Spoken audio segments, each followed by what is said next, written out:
In the past episodes, we talked about rests and accents, with the need for specific motions to indicate them clearly.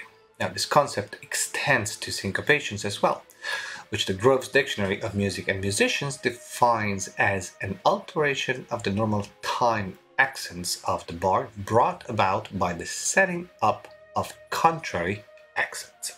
It is rather normal, actually, for conductors early in their studies to find themselves tricked by the change of accents within the bar, sometimes following the syncopation instead of remaining anchored to the basic pulse. Now, in this video, we'll see a few examples of syncopated rhythms and some exercises you can practice at home. Hello everyone, I'm Gianmaria Griglio, and I welcome you to a new episode of Conducting Pills. If you're new here, this channel is all about classical music, score analysis, and conducting tips. I want to thank all of my patrons for making this series possible, and now, let's keep going. If there is, in fact, a tendency to follow the syncopation, one way to immediately correct that would be by shortening the stroke. Smaller gestures reduce the risk of being pulled towards the syncopation, especially if the tempo is on the quick side. Another trick is to emphasize the pulse with the click of the wrist. This will force you to keep the gesture on the beat instead of the syncopation. The very nature of the syncopation is to trick the listener into thinking that the regular beat has been altered while in fact this is still the same. The regular accents, however, are not. Every syncopation carries inherently some sort of an accent that is sometimes written out in the music by the composer and sometimes it's not. But it's no small differences, it requires a different technical approach. Now let's take this excerpt from Stravinsky's The Firebird. The difference lies in the weight and delivery of the stroke. The non-accented version can be conducted with less weight and less rebound, keeping the pulse clear and preparing the sudden forte dynamic. We start with the rest, which implies a clear pulse on the downbeat of bar 1, but on bar 2 we have a syncopation which is also made clearer by a pulse on the downbeat. Pum, pum, pum, pum, pum, pum, pum, pum, pum, pum, pum, pum.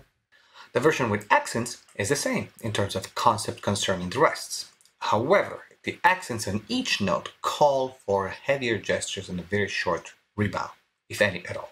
This makes the line charged with energy, propelling it into every accented note.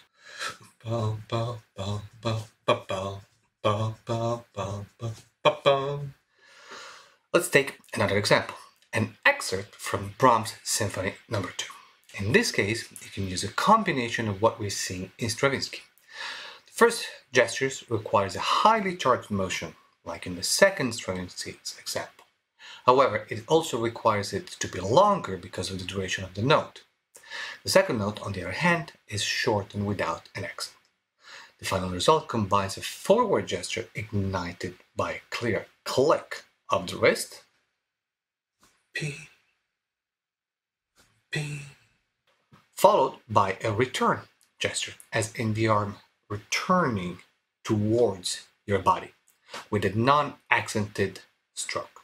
The stroke must also be stopped because of the dot on the note. And when you put it all together, it becomes this. The exercises to practice syncopations are all written. Pitch and dynamics are secondary in this context and remain the same throughout the exercise. Now take this simple rhythm and start with a metronome at quarter equal to 60, only with your right hand. Pay particular attention to the clicks for the accents. Then move the metronome to 80 and do it with your left hand. Then to 120 with your right hand again. Rinse and repeat with different dynamics every time. Piano, mezzo forte, forte. Bum, bim, bum, bum, bim, bim, bum, bum, bum, bum, bum, bum. Apply the same concept as the first exercise in terms of tempo and dynamics. Use particular care in the preparatory strokes for the beats starting with the rest. Bum, bum, bum, bum, bim, bim, bim, bim. Bum, bum, bum, bum, bum, bum, bum, bum, bum, bum, bum, bum, bum, bum. In this third exercise, pay attention to the strokes that carry more weight. The very first one, for instance, needs much less than the second.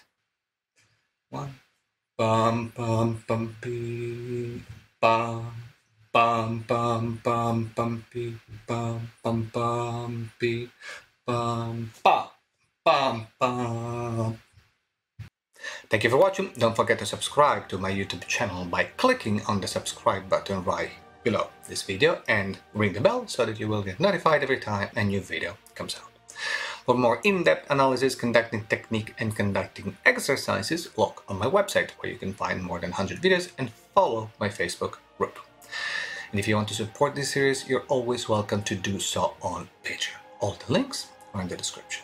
Let me know in the comments what you think about this piece and if you have any suggestions for future videos, and I look forward to seeing you in the next episode of this series.